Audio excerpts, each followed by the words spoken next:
Welcome to The Mortgage Voice with Jeff Barton, your voice in the mortgage industry. Each week on this program, Jeff and his guests share their expertise, personal anecdotes, and the latest industry news to keep you in the loop. Now, to provide you with insight and help you navigate the consistently changing world of real estate lending, here is your host for The Mortgage Voice, Jeff Barton.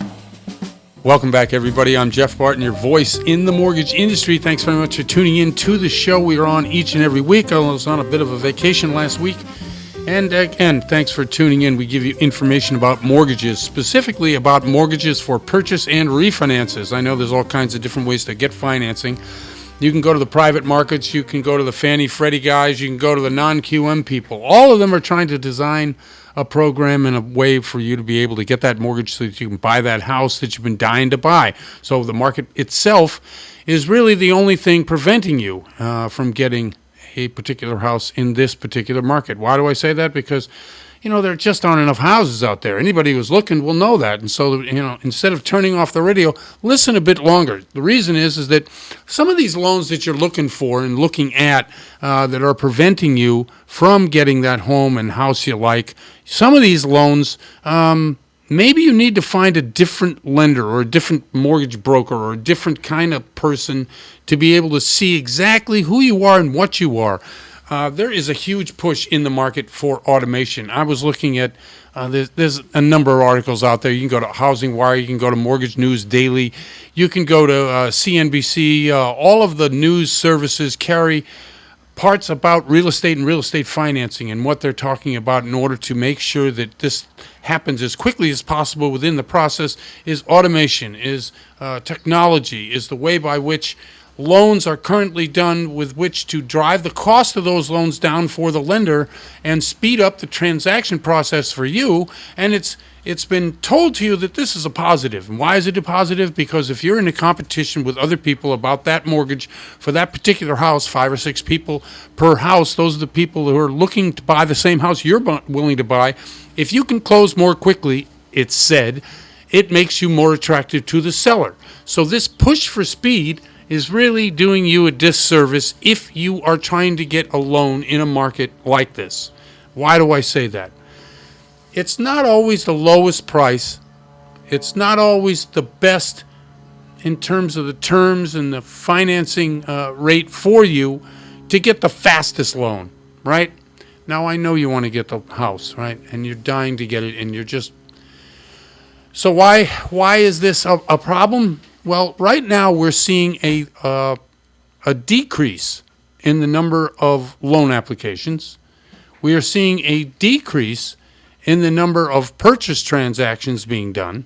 Both of these are as a result of fatigue by buyers. They're tired of out there trying to get a loan in the marketplace that they can't get a loan quick enough, or they can't buy the house because there's 9 other people looking for the same house.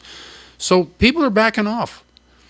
This is going to improve the overall number of homes that are available in most marketplaces. And we're already seeing it. It's not a huge percentage, but it is happening. And as this continues to happen, getting you to understand the best loan for you may be a way by which you can take your time to get the best loan. Instead of finding the house first, putting in an offer, and then getting a 30-day close of escrow, go to a lender now. Interview a couple people in different spaces, i.e. the conventional loan, 30-year fixed rate. Anything beyond that is an unconventional loan, whether it's a 15, whether it's an ARM product, whether it's a non-QM bank statement type loans, a business bank statement loans, an ITIN number type loans. All of these loans take a little bit longer. But you can do things called TBD, to be determined, i.e. if you go to these lenders and say, look, I want to get approval for a loan, but I don't have a property. Can I do that? Well, a lot of lenders are letting you do that, letting you understand what's available in the marketplace so that by the time you get that home, you have that non-traditional loan in your back pocket and are ready to get out there and get the loan, subject to condition of the home and the appraisal value of the house.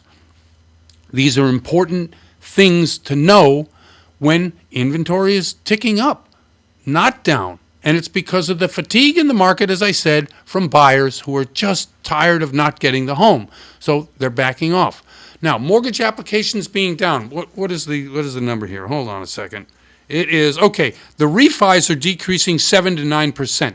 The total decrease between refinance and purchase is 4% year over year. Now, a year ago, as you may know, we were in the beginning of the lockdown process, but mortgages were booming at that time.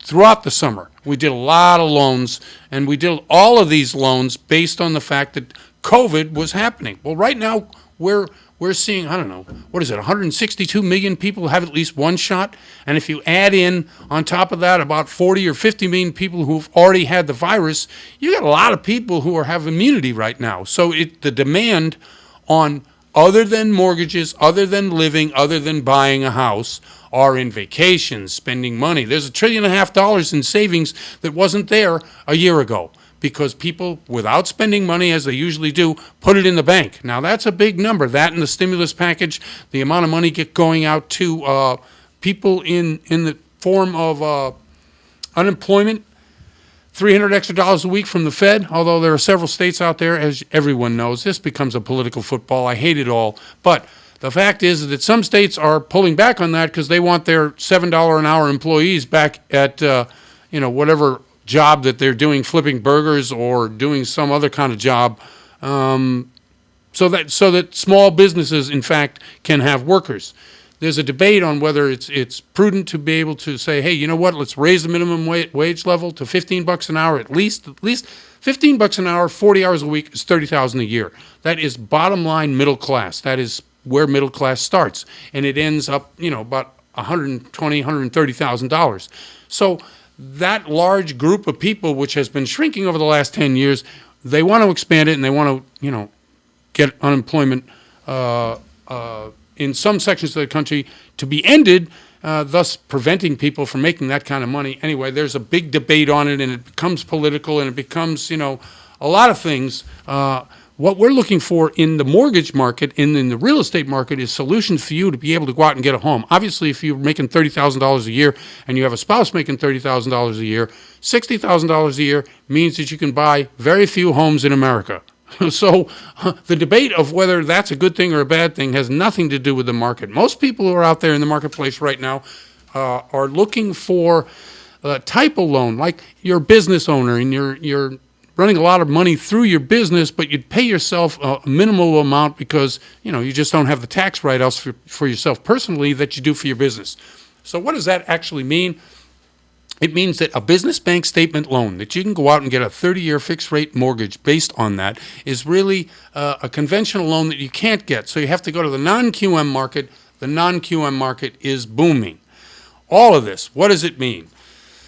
It means that we're in for a summer by which we should have expanding inventories for homes, not by a lot, but by some, and that if you're in that group that needs more time for the loan, you need to get out there and get a TBD loan approved now, meaning that the property hasn't been chosen, but you can qualify. Your income can qualify. Your credit score can qualify. And I don't mean like a cursory loan approval. I mean a submission to a lender who will allow a TBD. Now, there's a bunch of them. There's a lot of non-QM people that can promise you a loan. So you need to get done that now so that you can get out there and buy a home when one becomes available, when the inventories go up. That's what's happening right now in the real estate and mortgage markets. What we've seen, now let me just go over rates a little bit. 3.11 for the 30-year fixed. That's not at the historical low mark, but it's close. 2.55 for the 15, 2.63 for the FHA, and 3.12 for the jumbo. Jumbo's down. So that means that if you've got a loan over $750,000, that's a good number. 3.12, that's about as good as it gets. And 2.25 for the 5/1 ARM. The 10-year, the yield is at 1.60. That's at the upper end of where we go for the range on these things, between 0.5 point and 1.6. Anyway, we're coming up against a clock here. It's It's great to be back on the air. Great to talk about mortgages and solutions that we have. I'm Jeff Barton, your voice in the mortgage industry, and we'll be right back. You're listening to The Mortgage Voice with Jeff Barton. We'll be right back with more in just a moment. For more information on today's topic, email Jeff Barton at info@malibufunding.net. Now, back to The Mortgage Voice with your host, Jeff Barton. Welcome back, everybody. I'm Jeff Barton, your voice in the mortgage industry. Thanks very much for tuning in to the show, listening each and every week. As I always say, we try to provide solutions. You've got problems out there galore. One of them is low inventory, not being able to get into that house. And as I preached earlier in the show, to be able to get to maybe a more difficult mortgage, you probably have to talk to a mortgage broker and get a TBD, a to be determined on your property address, especially if it's a non-conforming or non-QM loan. Some of the solutions that we offer are,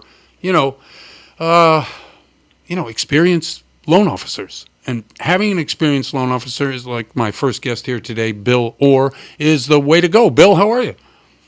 I'm good. Great, Jeff. How you doing? I'm fine. Thank you very much. I hesitated to give you that kind of introduction because that kind of corners you into talking about non-QM, which you do not have to do. However, Right. I know that you've got so much experience that whatever programs that you're going to want to talk about today, especially the success you've had this year, only going to add to the the value of what the customers are going to get out of it. So tell us, how's your business? What's going on? What's popular in the loan business? Okay, great. Thanks. Well, yeah, I'm very fortunate. I've been doing this for 25 years now, and I remember one time I saw an article about, don't deal with a loan officer who doesn't have at least 3 years worth of experience. And at the time, I only had like 6 months worth of experience. I was like, oh, you don't need that. You can go to the young loan officer, of course, and I hit 3 years. And like, yeah, the article is really right on. Exactly. You learn something new every day. Yep. So let's talk about what that. So there's the term is now called non-QM. QM stands for qualified mortgage. And the three main players in the mortgage business for most people buying in the house, below like $850,000, is going to be FHA, Fannie Mae, and Freddie Mac. There are small differences between Fannie Mae and Freddie Mac, but those two together we call conventional. So you've got FHA financing and you've got conventional financing. Now, non-QM is a category of loans that will not fit into the box of FHA or conventional financing. Here's what I mean by that. What about a client who, for whatever reason, they can't not or don't want to provide the tax returns? This is very common for people who are self-employed or people who are on commission sales. Because let's be honest here, we all know the deal with self-employed people, not all of them, but a large percentage of them. Maybe if they run a cash business, well, if they make $100,000 a year, the first $50,000 of that just goes directly into their pocket, never gets reported to the IRS. Right. And then they do their income reporting on $50,000. They take away expenses. Now they got an income of $18,000 after expenses. We all know the guy makes $100,000. How do you help that guy buy a house based on the money he really makes? Right. So there would be a couple options where we can use as bank statements only. There are one bank I'm dealing with on the East Coast. They have a special charter which allows them to accept only the top half of the front page of your tax return, not showing any income, and then the top half of your people who are self-employed file Schedule C. Their Schedule C income. Here's what that means. Basically, it allows us a great deal of creativity to help report what the client really makes. In our example, $100,000, as opposed to what the IRS, tax return says of $18,000, and that's a great help for people who are self-employed or due to any one of a number of reasons they don't want to or they can't disclose their income because that might disqualify them. So that's where non-QM mortgage program comes in very, very handy. Now, as described, these are programs to assist people who, as you said, do not want to, or for whatever reason, it could be a lot of different reasons, or who have a business that they have a lot of money run through and that they have a lot of write-offs on their business, so they don't pay that kind of tax that they would if they paid themselves a salary of, like you say, $100,000. So all of this is legitimate income. It's not like there's some nefarious situation here. No, this is just the way that business is done when you include your taxes, your federal, your state, and how businesses are able to do things that individuals aren't. Now, I know there are some loan products out there that accept bank statements versus personal bank statements from the business. Right. So, yes. So many people who are self-employed may have their self-employed income go right into their personal income, into their personal bank account. And for those people, we can use 100% of the deposits. If they have a business account and they deposit all their income from the business into the business account, we're able to use 50% of their deposits. So if a plumber, for example, if he has a business account, then we can use 50% of his deposits as income to help qualify him for the mortgage. And that bypasses having to go through your tax returns where you have all your disclosures, all your write-offs and things like that that are taking away from your income.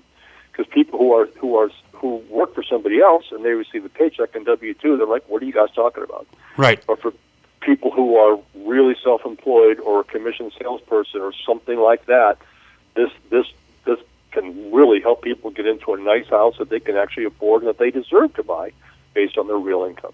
Now, I talked about getting to you early in the process, like before you get a contract that says 30 days, especially for loans like this. What are you recommending to borrowers, people that want to buy a house who should do that? What do you tell them? Well, great question. Okay, there's actually three answers to that question. Number one, if you're considering buying for a home because of COVID, they're not going to let you in the house unless you have a pre-approval letter, period. Right. For the health and safety concerns. Number two, no seller will take you seriously unless you are fully pre-approved. So pre-qualification letter, you've heard that term, pre-qualification letter, in 2021 will no longer cut it. It has to be a full pre-approval, and then so that the seller will take you seriously that, yes, this person really can buy this $450,000 house or whatever it costs. And then lastly, for your own sanity, you don't want to go in and put yourself under a legally binding contract that you're agreeing to buy this house for $450,000, and you don't know if you qualify. Right. All three of those answers are something that a borrower can do. Finding the right mortgage person, I've always said, you got to interview, you got to get out there. You just can't take your cousin or your cousin's recommendation because their, family member had a good experience with somebody. No, you got to get out there. And when you get interviewed, or do you get interviewed, is it just all word of mouth and that kind of referral for you, or do you actually... Yes, usually most of the clients come referred to me by real estate agents or CPAs or financial planners, and I do get the way I handle that is right now the calls are coming so fast and furious right now. For me personally, I have a couple of emails that it's like a curriculum vitae in my email. I send out a list of my background, what I've done, what my basic work history is. And then the second email I sent out will encourage them to check out my professional credentials on the NMLS website. NMLS is the professional licensing, one of the professional licensing organizations for mortgage loan officers. And I invite them to either Google my information or you can go right to the website and check out my professional credentials. And then people can usually tell after talking to me for a few minutes that I've got a good background in this. Right. And that sometimes that right then and there will give them the comfort level to know it's like, yeah, this guy knows what he's doing. Let's have him help us out buy our home. Okay, Bill, we got about a minute left. Give us your idea about where rates are heading. We did go up to about 3.5%. Now we're just hovering at 3%. What do you think by the end of the year? And then, of course, let people know how to get in touch with you. Yes. Well, I'm looking at a thing right now that rates move slightly higher. There's a very macro version, like day-to-day, if you're in contract, you want to lock your rate. That's very important. Over the general, by the end of the year, we all have to look at it this way. The economy has been in this extremely low interest rate market for what seems like forever now. Right. People think these rates are normal. They're not. Right. These 2 and 3% interest rates are not normal. 5 and 6 and maybe 7 is usually about right. So I believe that over the course of the next couple of years, we will start to see a trend upward. It's not an emergency. The sky's not falling. It's not going to go. But generally speaking, this can't last too much longer. Right. Okay. And also, shout out your phone number, Bill. Yes. My name is Bill, and my last name is Orr. O-R-R. My phone number is 818-406-4744. Again, that's 818-406-4744. Bill, great job. Thank you very much. Good explanation on programs and what things are and the differences between them. I really appreciate you coming on once again. Appreciate that, Jeff. Thank you so much. Thank you, too. That's Bill Orr from Malibu Funding. I'm Jeff Barton, your voice in the mortgage industry. We'll be right back. You're listening to The Mortgage Voice with Jeff Barton.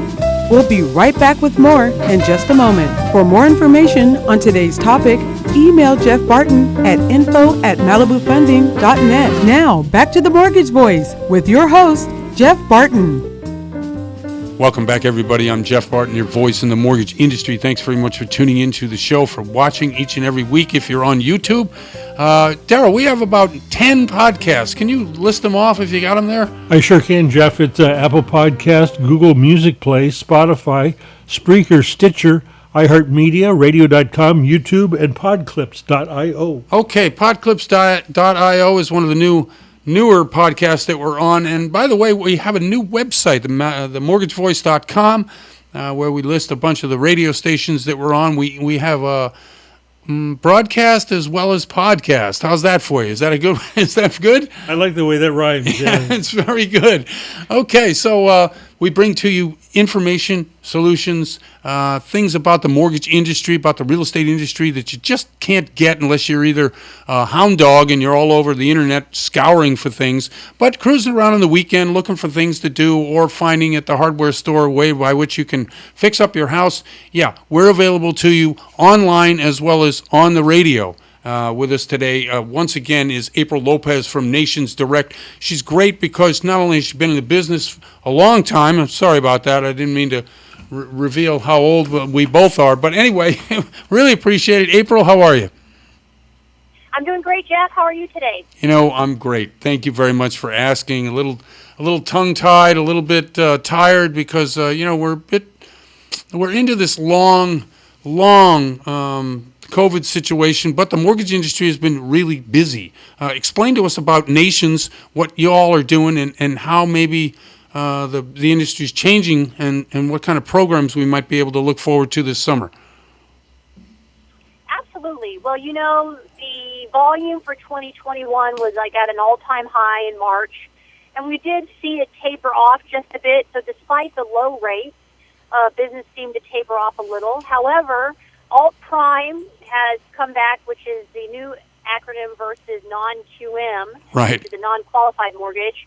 So the new product that you're going to start seeing is the Alt Prime product, which is expanding out to self-employed borrowers who have all of their income deposited in their bank statements. So we have bank statement loans for the self-employed, along with some debt service coverage ratio loans for those investors who would like to purchase some investment properties, and they don't need any income to qualify. Okay, so you mentioned several products that haven't been available. I guess, Nations has been around for a long time, good, strong company, and they're expanding out into this. Does this have to do with the new qualification requirements that are coming out, maybe expanding or doing away with some of the ratios that we've been so used to using through what they call the QM patch for years? Now that that's going away, is this one of the expansions because of that? I wouldn't say it's because of that. We'd had this product about 2.5 years ago, okay, and when the market kind of tightened up, then the investors didn't want to take on these non-qualified mortgages due to the risk. Right. And so these really are also that jumbo product, right? So it's not only the alternative income requirements, but it's also the jumbo loan amounts up to $2.5 million. Right. Well, that's a great product. Explain a little bit about what that jumbo entails and how someone would qualify for that. So basically, we have an all-prime jumbo product, which actually does expand out the debt-to-income ratios for a borrower, where we will go up to 50 debt-to-income ratio with a borrower up to $2.5 million using bank statements.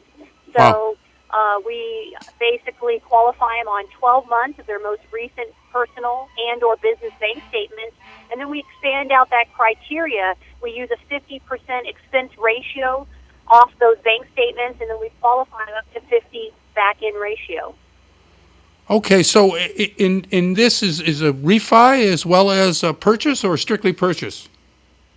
No, it's refi, purchase, and cash out refi. So it actually is for all potential borrowers. Okay, now explain a little bit to me about how your business breaks down, whether it's purchase. Now, the reason I'm asking is because I noticed that we're getting more into a more balanced market. The refi market is actually down a little bit, more than a little bit, and we're seeing purchases to refi ratio rising, which I like the purchase market just because I think that's a better reflection than the refi market as to the strength of the mortgage market in general. What is your business, and how is that reflected in those particular things? So definitely a purchase market. I think I've come up to about a 62% purchase market versus refi. Wow. And what has happened, is with the all-time low rates that we've had through COVID, these borrowers who have recently refied, whether they refied rate and term or cash out, have pretty much hit rock bottom on the rate. Right. And so we don't anticipate them refinancing in the near future, and especially with the interest rate, although low, on the rise, we've pretty much capped out our refis to just borrowers who want to actually take cash out. So now it's really going to be a purchase market versus borrowers who are wanting to cash out to get some money for home improvement or buy that secondary home. If a person has in forbearance, let's say, but they have equity in their house, what solutions can we offer them? So Fannie, Freddie, and HUD say that you must come out of forbearance. Right. Or not that you must, but we want you out of forbearance, and you've had to have made at least 3 on-time monthly payments before we can refinance you. Okay. So they're very strict on that. Well, yeah, I know. And there's so many people, and a couple of the big banks were talking this week about, ending the forbearance program, i.e., they're going to start foreclosing on people. So the idea that if you have equity in your home and you haven't been able to come out, there's really few options left, right? Correct. But I did hear, and it hasn't come through yet, that Fannie was going to offer somewhat of a streamline for low-income, those quote-unquote borrowers who missed the refi bubble. I saw an article, and they're going to do them for borrowers. It's a streamline, kind of like the old DU Refi Plus. Right. And they're Fannie-owned loans, and they're going to allow them to refi. You have to at least save them 0.5% on their current interest rate, and they're going to allow refis up to like 97 LTV, and it's going to be a streamlined process, no appraisal. So that was in the talks because they were saying about 300 million Fannie loans. They were looking to hopefully help these current borrowers and help them not go into foreclosure. Well, the total numbers of foreclosures currently are about running at 2.1 million borrowers who are in forbearance of some particular type. Now, this Fannie Mae product, it sounds great, but you still have to come out and have been out for 3 months, or is this for anybody? You know what? There wasn't any more detailed other than they were just looking to do a streamlined conventional loan. So I would say probably, that hasn't been determined yet. Right. But I do know that a lot of lenders are also doing modifications for borrowers, from what I've been hearing, to try to help them. And lastly, I heard that Biden was supposed to approve them, all Fannie loans, to be converted to 40-year terms. So we have yet to see that, but I heard that was in the forefront. Well, I mean, at the end of June, several of the top banks are going to start foreclosing. I mean, Wells Fargo said they were going to extend it till the end of the year on the moratorium, but Bank of America, no, Chase, no, and some of the other Wall Street firms just haven't even made any decisions. So I think this is coming down. I don't know what we can do about it. Let's switch a little bit. We got about a minute left.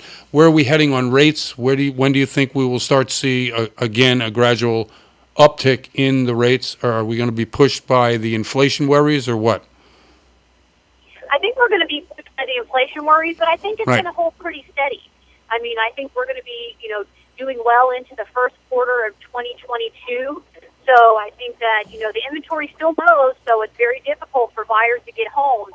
So I think that's, going to weigh a little bit into the fact that, buyers are, changing speeds a little bit, but paying over market price because they're so worried and they wanted to get into a home. Yep. But I think we're going to just kind of taper off. I don't see any big significance outside of inflation. It's definitely going to add to the increase in rate. I think so too. Come the end of the year or so. Yeah, whether that increase is real or unreal, certainly the fears are going to drive the market as much as the reality. Absolutely. Could you shout out your phone number, April? This is April Lopez from Nations Direct. That would be great. Thank you. Yeah, absolutely. Area code 818-398-1272. Thank you, April Lopez, and I appreciate you once again coming on and giving us some great information. Thanks, April. Thank you, Jeff. Have a great day. Thank you. That's April Lopez again from Nations Direct. I'm Jeff Barton, your voice in the mortgage industry. We'll be right back. You're listening to The Mortgage Voice with Jeff Barton. We'll be right back with more in just a moment. For more information on today's topic, email Jeff Barton at info@malibufunding.net. Now, back to The Mortgage Voice with your host, Jeff Barton. Welcome back, everybody. I'm Jeff Barton, your voice in the mortgage industry. Thanks very much for tuning in to the show to listen to us each and every week. We bring you information about what's going on in the mortgage market, the real estate market, how we can best guide you, help you, answer some questions about what's going on and where you're going to get this loan and how you're going to get the loan and what kind of product is it and how much it's going to cost. All these things you just can't do, willy-nilly, and you just can't fake it. You got to find out from professionals who know what the heck they're doing. We try to bring those to you each and every week, whether it's somebody from a lender or a particular loan officer of our own or any number of other professionals who do make up what we do, whether it's escrow or title or inspectors or credit people. All of these things that they are experts in really aid you in your education for your own comfort, so you go into those transactions, you go into those negotiations with confidence that you have great people behind you and you know what the heck you're talking about. Very, very important. And to that end, we bring back to the show Charles Giscombe. He's a manager for Malibu Funding in the Nevada market, but also works all over the country. Talk to us somewhat about what's going on in the business. Charles, how are you? I'm great, Jeff. Thanks for having me again. Thank you very much for being on. Okay. Let's talk about what's happening. A couple things in the mortgage industry. We've seen rates kind of bounce up and down a little bit. We have talk of inflation fears making rates go up again. Where are we with rates? And then we can talk somewhat about programs. Well, it's interesting because it's exactly what it's doing. It's bouncing up and down. Rates were going up maybe a month ago. Yep. I just did some traditional loans. Rates are down. Was super surprised on what a 30-year fix looked like on a traditional loan. And obviously, when that market goes down, all rates go down. So even in the non-QM world, the rates were down too, which was very surprising. Obviously, there's fears of inflation, and there always is because there's always change coming, and we're always waiting for that next thing. I always parallel it like waiting to jump in on a double dutch. You're waiting to go. You're waiting to go. Is it going to happen? Is it going to happen? But you just have to, the market is still so good that even if the rates are increasing a little bit, it's still a great market to get into. That it won't go up so much that you'll be bitten. But I do feel like if people are ready to refinance after looking at the rates in the last couple of days, it's a good time to do that as well.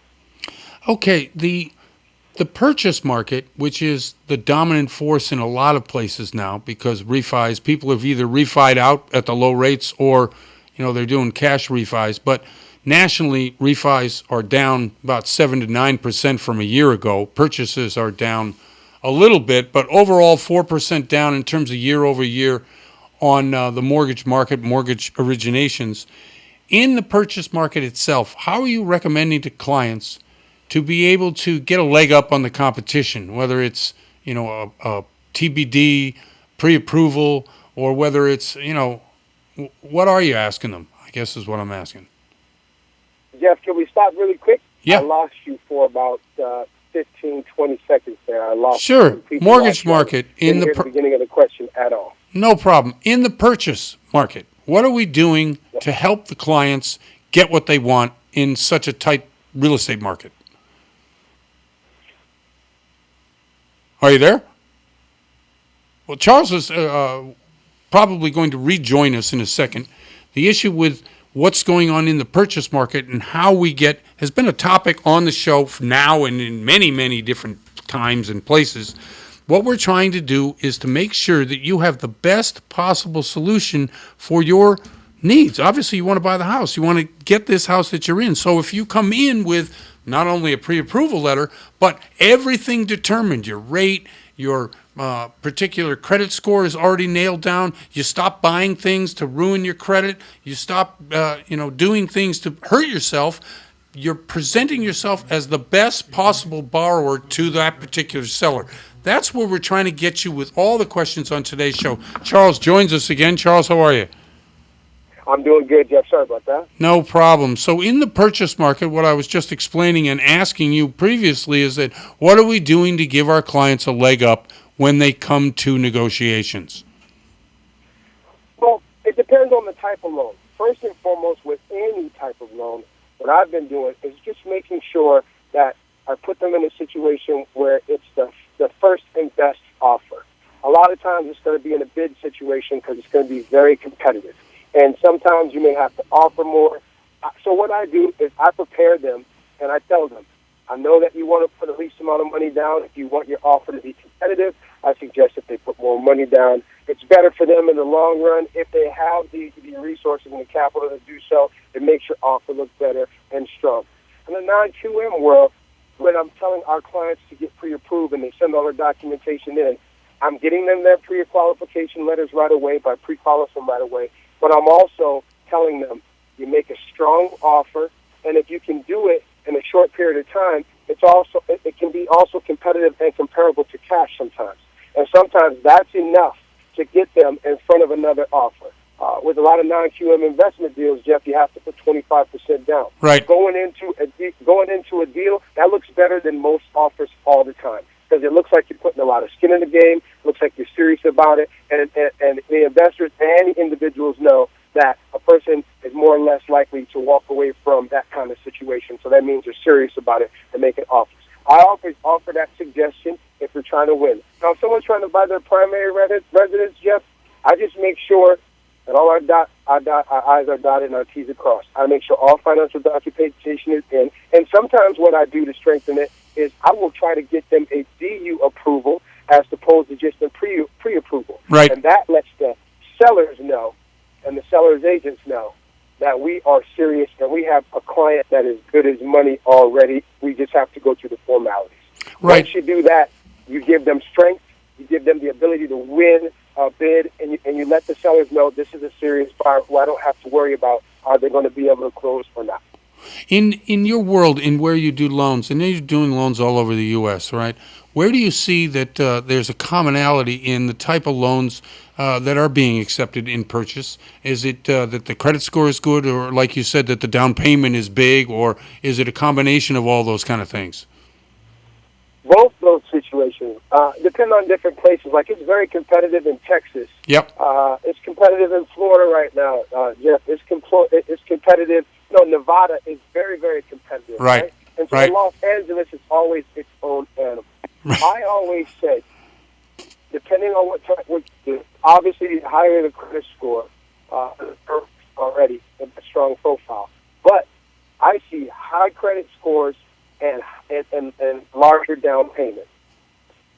So that's a word to the wise, right? I mean, if you're looking to try to be as competitive as possible, obviously to win the bid, If you've got a great credit score, the only other, variable factor is how much money you're putting down. It's how much money you're putting down. And a lot of questions that the agents are asking now, because usually what happens is upon accepting an offer, they want to talk to the loan originator. They Right. want to talk to the loan originator of the company that's going to do the loan. I get those phone calls, and they want to interview me and say, how do you feel about this client? And I tell them, the client's strong, if the credit's strong, and they're putting that down payment down, they're serious about it. And my last thing is that depending on what type of loan we do, I always say, we're going to be competitive in time against anybody to get a deal done, because non-QMs cut the red tape and they allow us to get to the finish line a lot faster. Although I will say this, I don't honk my horn too much, but we do have a record at Quicken. We have a loan from beginning to end in 12 days, and that's a traditional loan, and that's very fast too. So Oh, yeah. It all depends on, who the loan officer is, how much information you're gathering up front, how strong that borrower is from a credit standpoint, and how strong they are as far as down payment and income standpoint. If you can get those things together 9 out of 10 times, or 7 out of 10 times, Jeff, you can win a bid. And it also, your loan officer, has to be dedicated as the clients are as far as getting the houses is concerned. Excellent. Hey, Chuck, we're up against the clock here. You want to tell people how they can get in touch with you out there in Vegas? That'd be great. I sure will. Great. You can reach me at 702-328-5191. Again, 702-328-5191. Or you can email me at charles@malibufunding.biz. Again, that's charles@malibufunding, spelled out, .boy, Isaac, Zima. Chuck, thanks very much for coming on the show once again. Always at short notice, but always with the best information. I really appreciate it. Jeff, thanks for having me. Always a pleasure. Love Malibu Funding. Thank you very much. That's Charles Giscombe from Malibu Funding. I'm Jeff Barton, your voice in the mortgage industry, and we'll be right back. You're listening to The Mortgage Voice with Jeff Barton. We'll be right back with more in just a moment. For more information on today's topic, email Jeff Barton at info@malibufunding.net. Now, back to The Mortgage Voice with your host, Jeff Barton. Welcome back, everybody, and thanks for staying tuned to what we have on the show today. I'm Jeff Barton, and this is The Mortgage Voice. You can hear us on a bunch of different radio stations. We're on 5 radio stations in 3 different states, anywhere from Tahoe in California all the way down to Albuquerque, New Mexico. We're in Las Vegas, Nevada, as well as the Southern California Inland Empire, San Bernardino, and Riverside counties. We're very happy and grateful that those stations put us on the air to be able to provide you with the information you're going to need about purchases, about refinances, rates, programs, all this kind of stuff. The guests we bring on the show do the exact same thing, and I want to thank April and Charles and Bill for coming on the show and talking about that today.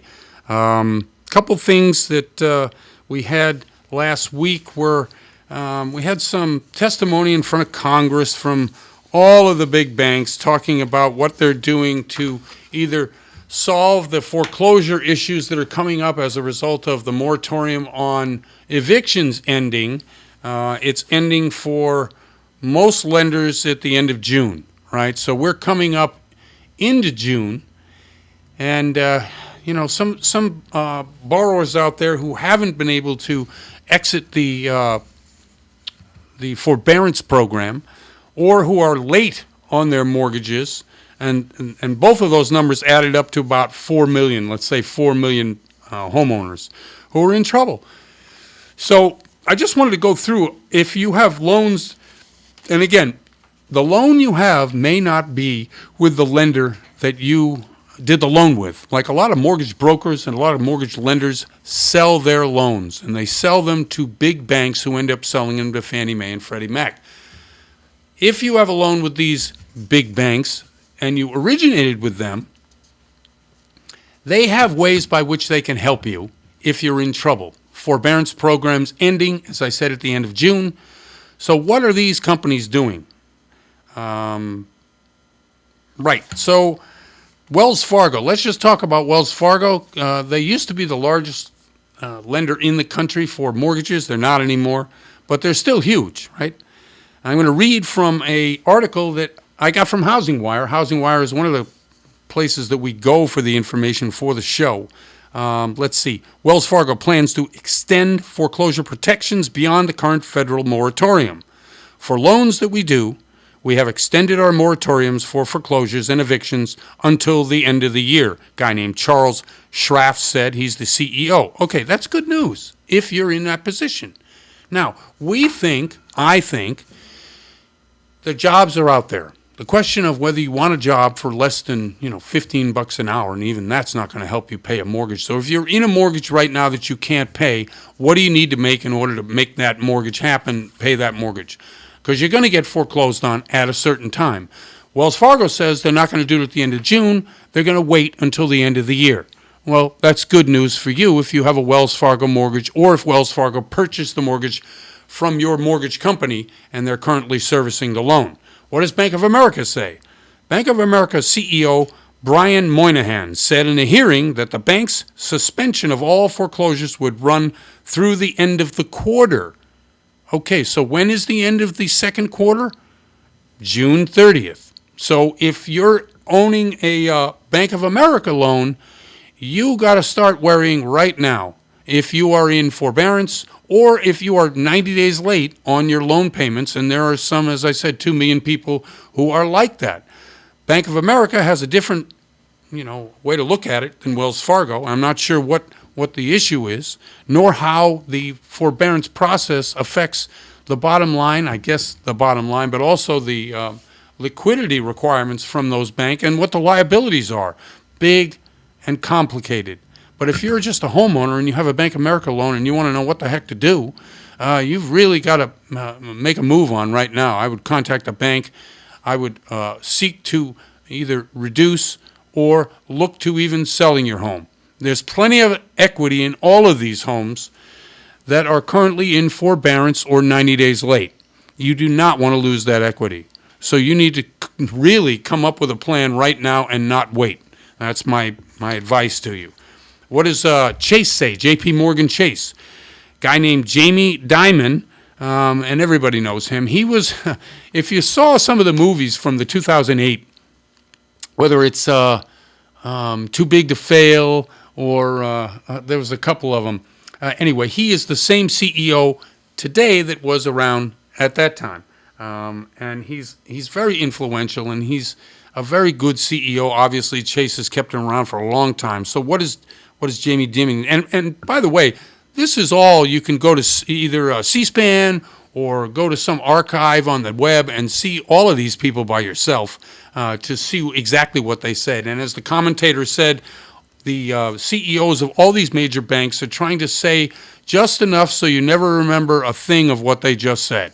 And that is true with this guy, too. But what he did say was 90% of Chase customers had already exited the forbearance programs, but they would not disclose when they would begin foreclosing on those that remained. I believe there's a great incentive for all of these CEOs and banks to help who's ever left, right? So 90%, and if you've got 1 million, that means you still got 100,000 that are, in forbearance. And that, obviously that's problematic. I've been through some of these on a much, much smaller scale, and it's not only is it draining on the resources of the company, but it's also, mentally a big strain. If you've got people that owe money that can't pay, what are you supposed to do? You're supposed to throw them out? You're supposed to eat it? I mean, it's not an easy situation, especially in a public corporation where you've got shareholders demanding that you do something because the value of the stock that they hold is going down as a result of these either write-offs or depressed balance sheets. Yes, it is complex. There's nothing easy about it, and I have no news for anybody with a Chase loan because they're not telling us what exactly to do in terms of that.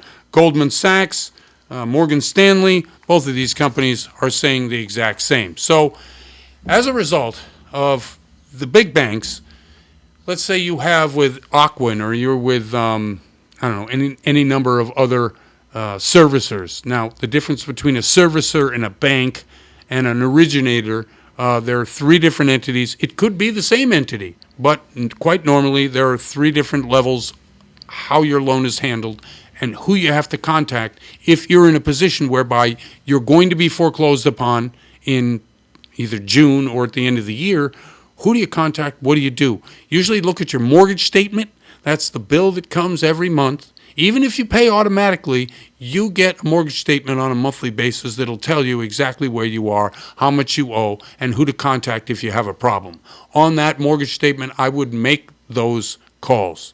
I would then seek out help either through a mortgage professional, or if you have an attorney, or if you have a trusted advisor that you can go to figure out what is the best course of action. As I said, there's plenty of equity in a lot of these houses, most of them. We've seen last year in some cities 17% increase in the equity from the previous year. The average in the U.S. was 11%. So being underwater is not a consideration, and the market is hungry for houses, so you can save your equity. Now, if you need, obviously, to save your house, that's a different conversation and one that you have to start making. So you need to get a professional, somebody on your side who really understands the market. If you hear someone say, hey, stop paying your mortgage, do not do that. Continue to pay if you can. If you can't pay and you're in forbearance, make sure you have a plan to exit forbearance before the end or the moratorium ends, because then you're at the mercy of the lender. You need to have these discussions and start having these discussions today. Again, 4 million people either 90 days late, which means that you're in trouble, or in forbearance, about 2.1 million. You can always call us, by the way. We're always here for you.